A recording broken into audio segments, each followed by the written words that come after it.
KPS recording studio रेशमा बाजार। DJ पप्पम राज पुरहार।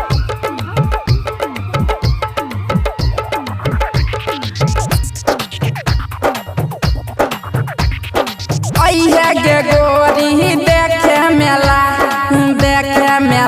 गोई देखे मेला गे गोरी देखे मेला गोई देखे मेला मैया के दर्शन कराई देबो टेम्पू से मेला घुराई देबो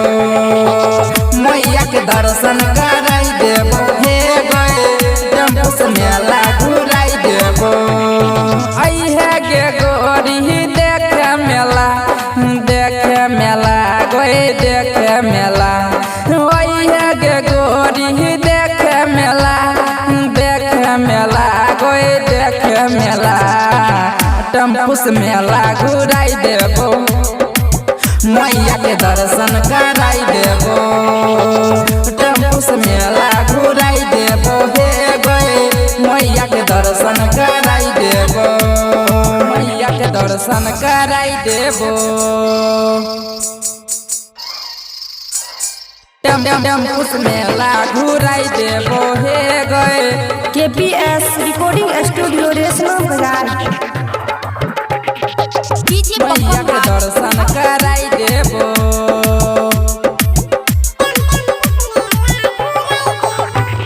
मैया के दर्शन कराई देबो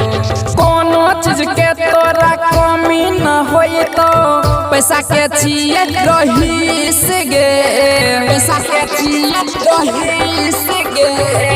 कोनो चीज के तोरा कमी न होई तो पैसा के छिए रहीस गे साथ ल जेबो मेला घुरेबो तोरा के छौरी ही झूला झुलाइबो गे गोरी देखे मेला गोई देखे मेला मैया के दर्शन कराई देबो टेम्पू से मेला घुराई देबो मैया के दर्शन कराई देबो हे गए टेम्पू से मेला घुराई देबो मैया के दर्शन कराई देबो टेम्पू से मेला घुराई देबो हे गए recording by Suman Sargam HD। DJ मैया पप्पम के राज दर्शन कराई देबो